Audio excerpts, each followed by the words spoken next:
माझे नाव फुलन अशोक घुटके, UPSC नंदनवन नागपूर शहरी आशा अध्यक्ष आहे।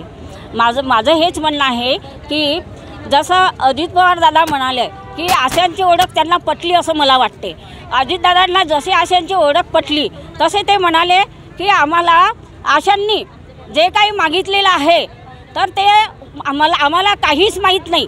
म्हणजे त्या दादा म्हणजे मंत्री जे असतात तर त्यांना म्हणजे जे आरोग्य मंत्री जे आश्वासन देतात ते सुद्धा मंत्र्यांना माहीत राहत नाही। हे काही बरोबर बात नाही आहे, म्हणजे हे बरोबर नाही आहे। त्यांना माहीत असं हां त्यांनी आश्वासन दिलं होतं आपल्याला। तानाजी सावंतनी 1 तारखेला 1/11 त्यांनी हे आश्वासन दिलं की आशा वर्करला 7,000 रुपये मानधन वाढ व गटप्रवर्तकांना 10,000 रुपये मानधन वाढ व 2,000 रुपये भाऊबीज ही त्यांनी आवाहन केलं होतं आणि लेखी सुद्धा आमच्या कृती समितीला दिलं होतं।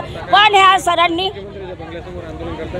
हां आता आमच्या अजितदादांना हेच मागणी आहे की अजितदादांनी म्हटलं आहे की जिथं तिथं आशा हे घ्या दादा निवेदन, त्या आमच्या बहिणी आहेत तर त्या आम्ही त्यांच्या बहिणी आहेत तर ते पण आमचे भाऊ आहेत, तर त्यांनी आमचा निर्णय लावून द्यावा आणि आमच्या आशा वर्करला आणि गटप्रवर्तकांना जे आश्वासन दिलेले आहे ते अजितदादांनी आमच्या समोर यावा किंवा आमच्या कृती समितीच्या लोकांना बोलावून आमचा निर्णय लावा आणि JR काढावा।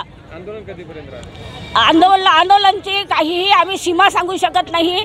जोपर्यंत JR आमच्या हातात येणार नाही तोपर्यंत आशा आणि गटप्रवर्तक ही जागा सोडणार नाही। हे अजितदादांना तुम्ही कळवावे हीच माझी तुमच्याकडून आग्रहाची विनंती आहे।